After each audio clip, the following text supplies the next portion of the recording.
গত 15 বছর ধরে যেভাবে নগ্ন হস্তক্ষেপ করে আসছে, নির্বাচনগুলোতে যেভাবে প্রভাব বিস্তার করে আসছে, 14 সালের বিনা ভোটের নির্বাচনকে সার্টিফাই করার জন্য ইন্টারন্যাশনালি তারা ওকালতি করেছে।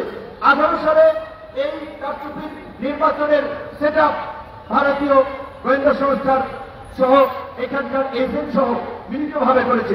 24 সালেও সমস্ত ওয়েস্টার্ন কান্ট্রি যখন বাংলাদেশে একটা অবাধ সুষ্ঠু নিরপেক্ষ নির্বাচনের কথা বলেছে, আমাদের প্রতিবেশী রাষ্ট্র ভারত তখনও কিন্তু এই প্রাকৃতিক শক্তির পক্ষে অবস্থান নিয়েছে। এখানে সাবেক কূটনৈতিক বিনায়ক রঞ্জন চক্রবর্তী থেকে শুরু করে সাবেক প্রতিরক্ষা মন্ত্রী এখানে এসে আওয়ামী লীগের পক্ষে ওকালতি করেছে। অনেকেই বলেছিল ভারতের মতো একটা বৃহৎ শক্তি রাষ্ট্র শেখ হাসিনার পাশে আছে, চীন ফাইন্যান্স করছে, রাশিয়া আমেরিকাকে বিট করার জন্য শেখ হাসিনার পাশে আছে, কাজী শেখ হাসিনাকে বলে হটানো যাবে না। কিন্তু ওই যে আল্লাহ বলছে যে আল্লাহর মাইক দুনিয়ার মাইক, দেখছেন শেখ হাসিনাকে আল্লাহর মাইক বাংলাদেশের মাইক করে দিয়েছে। এটা কেউ কল্পনা করেছেন? এত প্রতাপশালী নারী প্রধানমন্ত্রী কয়েকদিন আগে দাম্ভিকতার সাথে বলেছিলেন শেখ মুজিবের কন্যা দেশ ছেড়ে পালায় না। পরে কি হয়েছে? এখন লোকজন স্লোগান দেয় পালাইছে রে পালাইছে, পালাইছে রে পালাইছে, শেখ হাসিনা পালাইছে। কাজে আমরা পরিষ্কার ভাবি আমাদের আজকের এই সম্প্রীতির সমাবেশ থেকে, আজকের এই সমাবেশ আমরা করছি কেন? আমরা দেখছি যে আজকে যেই ছাত্র জনতা যে স্বপ্ন নিয়ে একটা সহনশীল মানবিক সমৃদ্ধ গণতান্ত্রিক বাংলাদেশের স্বপ্ন নিয়ে তারা যে মুক্তির লড়াই সংগ্রাম করেছে, সেই মুক্তির লড়াই সংগ্রামে দুষ্কৃতিকারীরা একটা নৈরাজ্যকর পরিস্থিতি সারা বাংলাদেশে তৈরি করতেছে। আমার এই যে অফিস আজাদি কমপ্লেক্স দখল করতেও লোকজন এখানে চলে আসছে। তাহলে বিভিন্ন অফিস এলাকার সবাই জানে আলাদা করছে, সেইখানে যদি দখল করতে চলে আসতে পারে, পাড়া বাংলায় গ্রামগঞ্জের কি অবস্থা একবার চিন্তা করেন। আমি বলেছি টিভি দখল হয়ে যাচ্ছে, টিভি চ্যানেল পত্রিকা অফিস দখল হয়ে যাচ্ছে, মালিকানা পরিবর্তন হয়ে যাচ্ছে, ব্যবসায়িক শিল্প গোষ্ঠীর মালিকানা পরিবর্তন হয়ে যাচ্ছে, একটা হরিলুট চলছে, এমনকি ব্যাংক লুটপাটের ঘটনাও ঘটছে। আমি সেদিন বিবিসি পত্রিকায় দেখেছি কয়েকটি ব্যাংকের ফান্ড থেকে টাকা নিয়ে যাচ্ছে বাংলাদেশ ব্যাংকে। আজকে নৈরাজ্য চলছে কেন? আমরা এই বিপ্লব করি সেই নৈরাজ্য দেখার জন্য, এই নৈরাজ্য দেখার জন্য আমরা এই বিপ্লব করি। কিছু ব্যক্তিরা এতদিন চামচামি করেছে, এখন অফিসার হবেন, তিনি মালিক হবেন, তিনি পত্রিকা চালাবেন, পয়সাপাতি চালাবেন, একজন ব্যবসায়ী মালিকেরা পরিবর্তন করে নেবেন। হরিলুটের বাংলাদেশ বলার জন্য আমরা তো ত্যাগ স্বীকার করেছি, এত রক্ত দিয়েছি, সেটা হবে না, হবে না। আমরা ওই দুর্বৃত্তদেরকে হুঁশিয়ারি দিয়ে বলতে চাই, আমরা সামরিক বাহিনীকে, আমরা অন্তর্বর্তীকালীন সরকারকে বলতে চাই, অতি দ্রুত আপনারা সকল রাজনৈতিক দলের সাথে বসে কিভাবে এই দুর্বৃত্তদের বিরুদ্ধে ব্যবস্থা নেবেন, পরাজিত করবেন, আপনারা সেই রূপরেখা তৈরি করুন, আমরা আপনাদেরকে সব ধরনের সহযোগিতা করব। আজকে আমার বাড়িতে পরিষদ এলাকার লোক লঞ্চটা দখল হয়ে যাচ্ছে, এইবার খাবে এক গ্রুপ, খেয়া গেল ওইবার খাবে আরেক গ্রুপ, অলরেডি ভাগ বাটোয়ারা লুটপাটটা শুরু হয়ে গেছে। যেতে না যেতে কোন সরকার, রাজনৈতিক সরকার কি ক্ষমতা এসেছে?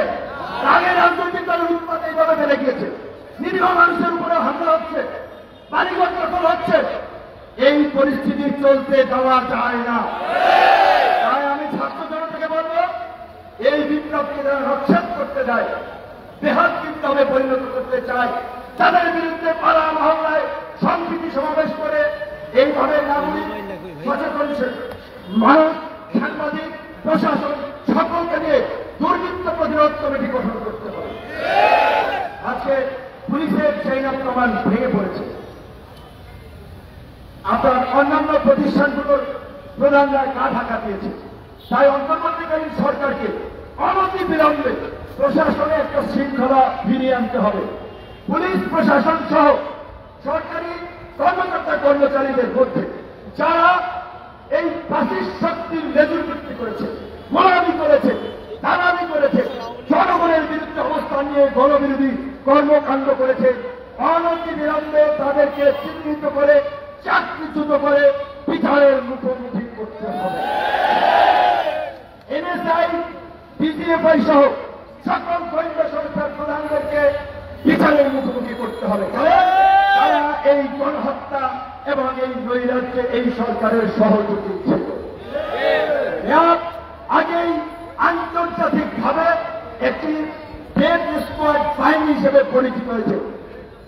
র্যাব যখন বিএনপি আমলে গঠিত হয়েছিল তখন আওয়ামী লীগ বলেছিল র্যাব তারা ক্ষমতায় গেলে বিলুপ্ত করবে, কিন্তু আওয়ামী লীগ গত এই 15 বছরে র্যাবকে একটি খুনি গুম বাহিনীতে পরিণত করেছে, যেই কারণে মার্কিন যুক্তরাষ্ট্র র্যাবকে নিষেধাজ্ঞা দিয়েছে।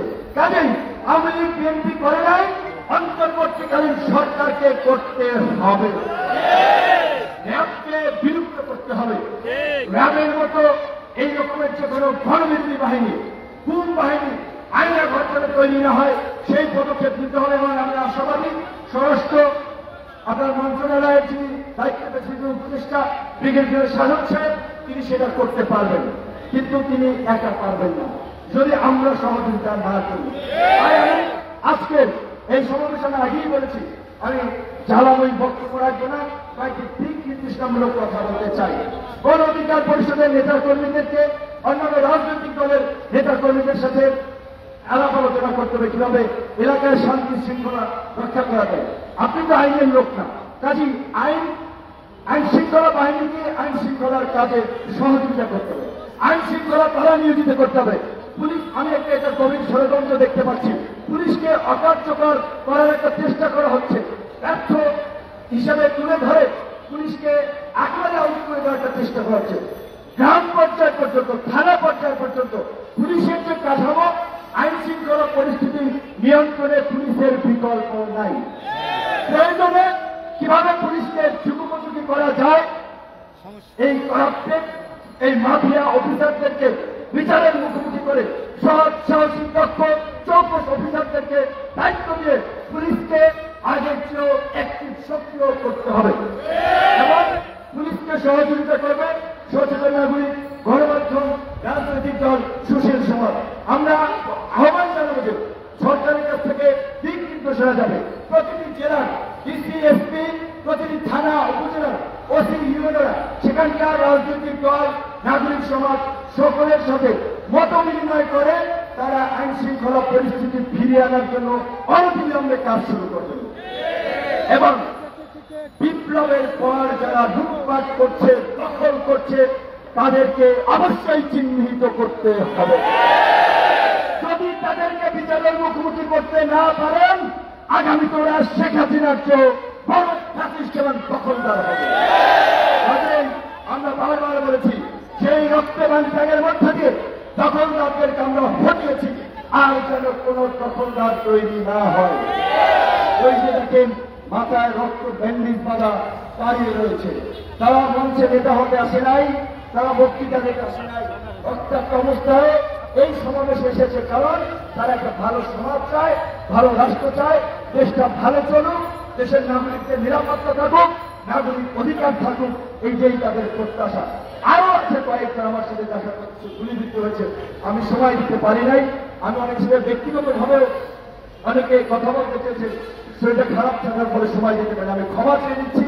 আপনাদের এত ত্যাগ, ডেডিকেশন, আপনাদের সাথে মন ভরে ঘন্টার পর ঘন্টা আলাপ করতে পারলে, দেখা করতে পারলে ভালো লাগতো। অবশ্যই দু একদিন পরে একটু পরিপূর্ণ সুস্থ হলে আপনাদেরকে সেই সময়টা দেব। আজকে আমরা যেটা বলছিলাম, এই যে বিভিন্ন প্রতিষ্ঠান, ধরেন আপনি ব্যক্তিগত গ্রুপের মালিক সালমান খান কিংবা এসালম কিংবা বসুন্ধরা, এই কোম্পানিগুলো তো শুধুমাত্র ওই ব্যক্তির একটা বিষয় না, এখানে লক্ষ লক্ষ মানুষের কিন্তু রুটি রুচির একটা বিষয় আছে। এই যদি মাফিয়া ব্যবসায়ী শিল্প গোষ্ঠী যদি কোনো অপরাধ করে, অর্থ পাচার করে, দুর্নীতি, লুটপাট, ভূমিদস্যুতা করে, রাষ্ট্রীয় আইনে বিচার করা হবে। প্রয়োজনে রাষ্ট্র তাদের সকল সম্পদ বাজেয়াপ্ত করবে, কিন্তু কোন প্রতিষ্ঠান চালিয়ে দেওয়ার অধিকার কারো নাই। কোন কল কারখানা, মিল, ফ্যাক্টরি ভাঙচুর করার, অগ্নি সংযোগ করার অধিকার কারো নাই। এইটা কারা করছেন আমরা ভালো করেই জানি। আপনারা আমাদের বিপ্লবকে রক্ষা করার জন্য আপনারা এই কাজগুলো করছেন। তাই আমরা আপনাদেরকে বলবো, আইন শৃঙ্খলা বাহিনীকে সর্বোত্তম ভাবে, নিঃশর্ত ভাবে সহযোগিতা করে আগামী কয়েকদিনের মধ্যে পরিস্থিতি স্বাভাবিক করতে হবে। কালকে আমি থাকি মহানগর প্রদেশ রামপুরা, রাত্র 1টার দিকে শুনি রামদানি আর গৌরবী করতেছে 2 গ্রুপ। এরা কারা? এরা কোথা থেকে আসছে? মিরপুরে ডাকাত করে, উত্তরা ডাকাতি হয়, তাদের জন্য উৎসব শুরু হয়েছে। শীর্ষ সন্ত্রাসীরা, দুর্ধর্ষ অপরাধীরা জেল ভেঙে পালানোর চেষ্টা করছে, জেলে সংঘাত হচ্ছে। জেল থেকে যদি অপরাধীরা বের হয়ে যায় সমাজের কি ভালো হবে? তাহলে কাজে যে কারাগার ভেঙে বের হবে এমন অতি বিপ্লবীদেরকে সমর্থন করা যাবে না।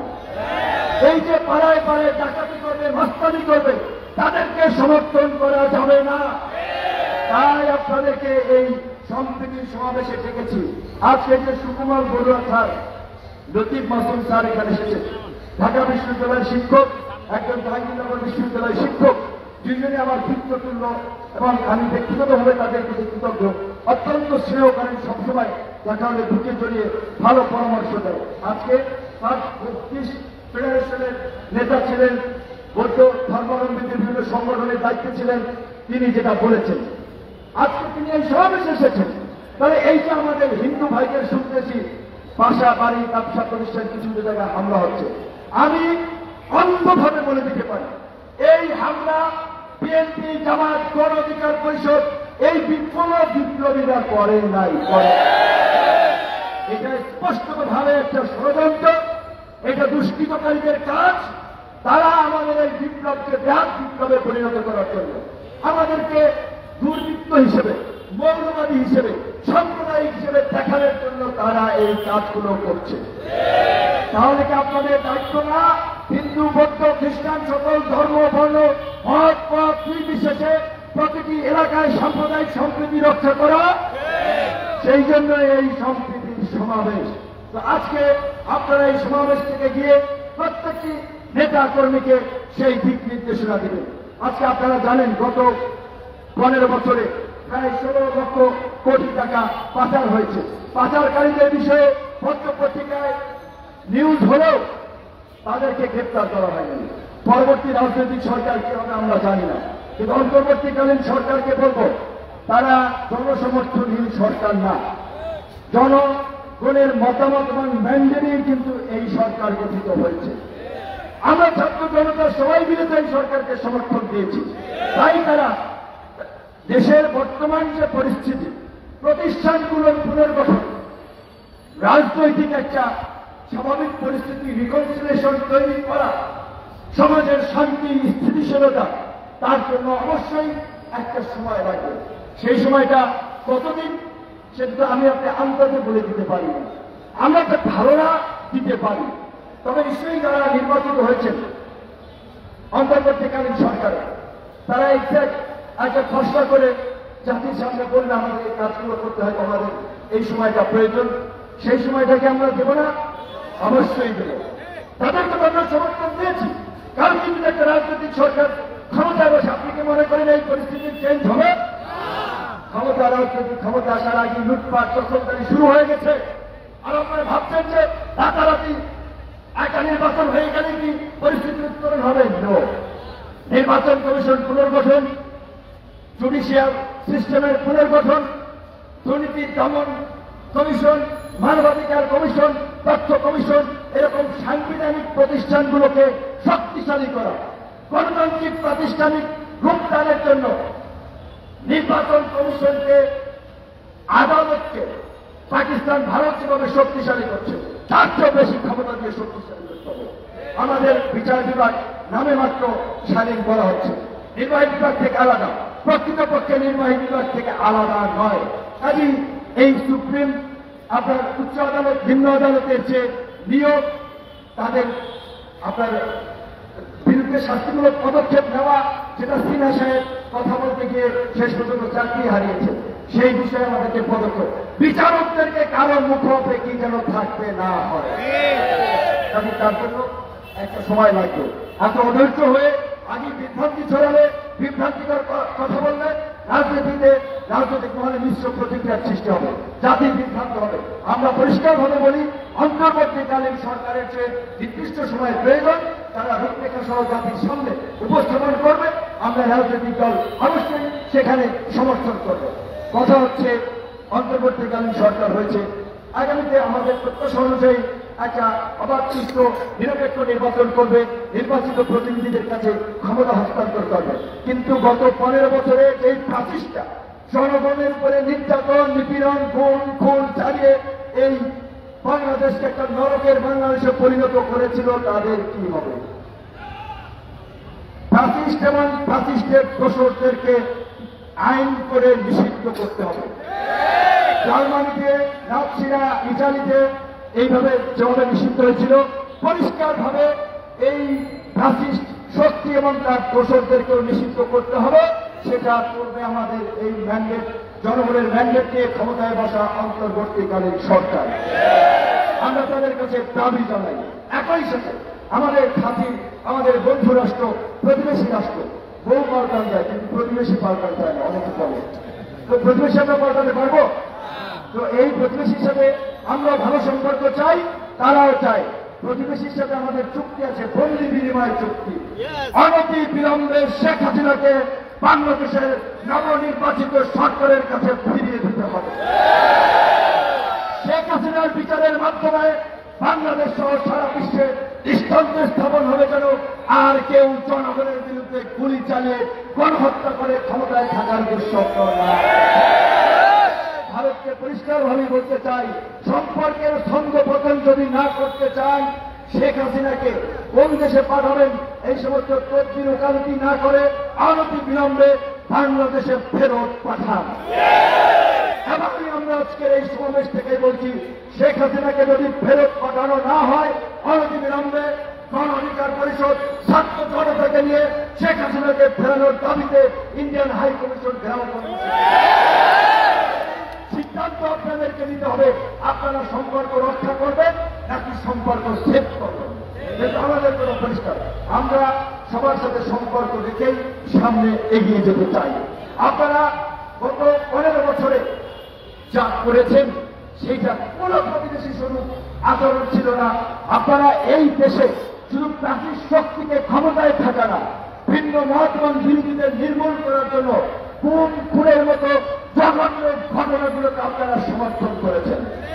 এবং আপনারা আপনাদের এজেন্সি সহ এখানকার এজেন্সি জয়েন্টলি আপনারা খুন করেছেন। সেই কারণেই সাংবাদিক কাজলকে বাংলাদেশ থেকে পাওয়া যায় ইন্ডিয়ার বর্ডারে। বিএনপি স্থায়ী কমিটির সদস্য সাবেক মন্ত্রী সালাউদ্দিন সাহেবকে উত্তরা থেকে তুলে নেওয়ার পরে তাকে পাঠানো হয় শিলংয়ে। এই কয়েক বছরেও ভারত সরকার, একটা প্রধান রাজনৈতিক দল ক্ষমতায় ছিল, সরকারে ছিল, তার মন্ত্রী ছিল, তাকে দেশে আসতে দেয় নাই। অনেক ক্ষত আপনারা তৈরি করেছেন এবং এই দেশের মানুষ আপনাদের এই ক্ষমতার বাহাদুরি শুধুমাত্র শেখ হাসিনাকে পরাজিত করে নাই, পাকিস্তানিদের মতো এই দ্বিতীয় মুক্তিযুদ্ধে ভারতের আধিপত্যবাদকেও পরাজিত করেছে। কাজে আমরা পরিষ্কারভাবে বলতে চাই, বাংলাদেশে পিলখানা মিলিয়ার বিদ্রোহ, হেফাজতে ইসলামের উপরে নির্বিচারে হত্যাকাণ্ড, এই সমস্ত ঘটনার জাতিসংঘের অধীনে তদন্ত হতে হবে এবং আন্তর্জাতিক আইন অনুযায়ী মানবতা বিরোধী অপরাধে আইন শৃঙ্খলা বাহিনী সহ সরকারের যারাই জড়িত ছিল তাদেরকে বিচারের মুখোমুখি করতে হবে। প্রয়োজনে তার জন্য বিশেষ ট্রাইব্যুনাল গঠন করতে হবে এবং এই কাজগুলো আমরা অন্তর্বর্তীকালীন সরকারের কাছে আমরা প্রত্যাশা করি। আমরা এই কাজগুলোর দৃশ্যমান বাস্তবায়ন দেখতে চাই। এখন কথা হচ্ছে, অনেকে মাইন্ড করবে, মন খারাপ করবে, কিন্তু কিছু কথা বলতেই হবে। গত 5-7 বছর ধরে আমরা তো রক্তাক্ত হয়েছি, রাজপথে লড়াই সংগ্রাম করেছি, কোনো কিছু পাওয়ার আশা নিয়ে লড়াই সংগ্রাম করে দেয়। বাংলাদেশের স্বাধীনতার বয়স 53 বছর। এই 53 বছরে এখন পর্যন্ত আমরা গণতন্ত্রের প্রাতিষ্ঠানিক রূপদান, একটা গুড গভর্নেন্স বা সুশাসন, আমরা একটা সম্প্রীতি, সহনশীলতা, একটা মানবিক বাংলাদেশ আমরা দেখি নেই। হাসপাতালের মর্গ থেকে শুরু করে আপনার একটা মসজিদ নির্মাণ করতে গেলে ঘুষ দিতে হয়। ঘুষ দুর্নীতি সমাজের রন্ধে রন্ধে ছড়িয়ে পড়েছে এবং এটা করে নৈতিকভাবে জাতি হিসেবে আমাদের মেরুদণ্ড ভেঙে দেওয়া হয়েছে। শিক্ষা ব্যবস্থা তছনছ করে ফেলেছে। এইগুলো গোড়া থেকে ফেলে সাজাতে হবে। তার জন্য যারা এই অন্তর্বর্তীকালীন সরকার 3 মাস থাকুক কিংবা 6 মাস থাকুক, তারপরে তো একটা নির্বাচিত সরকার আসবে। সেই সরকার যদি যেই লাউ সেই কদু হয়, তাহলে কি হবে? কাজেই সেই লাল সেই মধুমার্কা মধুমার্কা সরকার যেন না আসতে পারে, এখন থেকে সচেতন ছাত্র জনতাকে কাজ করতে হবে। আপনার এলাকার ভালো মানুষটিকে রাজনীতিতে আসার সুযোগ করে দিন, তাকে সামনে দিন, তাকে সমর্থন করুন। তার মাধ্যমে সামাজিক পরিবর্তনের মাধ্যমে আগামীতে আমাদেরকে রাজনৈতিক পরিবর্তনও করতে হবে। নতুন রাজনৈতিক বন্দোবস্ত, রাজনৈতিক সমঝোতা ছাড়া এই দ্বিতীয় বিপ্লব সফল হবে না। সেটা অন্তর্বর্তীকালীন সরকার যদি 3 মাস 6 মাস 1 বছরও থাকে, তাদের পক্ষে এই সময়ে সম্ভব নয়। রাষ্ট্র করতে হবে পরবর্তী সরকার। কাজেই পরবর্তী সরকারের এমপি মন্ত্রী কারা হবে সেটা কিন্তু আপনাদের হাতে। আল্লাহ বলছে না, দুনিয়াতে যা বালা মুসিবত সেটা আপনাদের হাতের কামাই। মানুষ যখন আল্লাহকে ভুলে যায়, আল্লাহর প্রতি অকৃতজ্ঞ হয়, এবং এরকম একটা কথা, যে জাতি সেরকম তাকে আল্লাহ সেরকম শাসককে শাসক করে। তো শেখ হাসিনা এই চক্রচার নির্যাতন চালিয়েছিল, এই পরিস্থিতির জন্য কিন্তু আমরাও দায়ী ছিলাম। কাজেই নিজেদের ভুল সূত্রে নিয়ে তওবা করে নতুন বাংলাদেশ বিনির্মাণ করার জন্য নতুন রাজনৈতিক অঙ্গীকার করতে হবে। আমি একটা স্লোগান দিলে আপনার সাথে সাথে ধরেন, দল নয়, মত নয়, সবার আগে বাংলাদেশ, সবার আগে বাংলাদেশ, সবাই মিলে বাংলাদেশ। দল নয়, মত নয়, সবার আগে বাংলাদেশ, সবার আগে বাংলাদেশ, সবাই মিলে বাংলাদেশ, সবার আগে বাংলাদেশ। জনতার অধিকার, জনতার অধিকার, আমাদের অধিকার, দেশ হবে জনতার, আমাদের অধিকার, জনতার অধিকার, আমাদের অধিকার।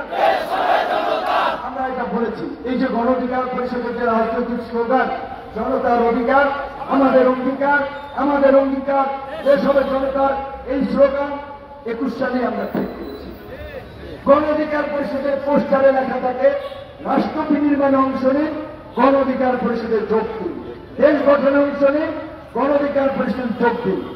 এই ছাত্র সমাজ এবং তরুণ নেতৃত্ব 2018 সালে যেই কোটা সংস্কার আন্দোলনের বীজ বপন করেছিল, সেই কোটা সংস্কার আন্দোলন থেকে আজকে রাষ্ট্র সংস্কার আন্দোলন হয়েছে।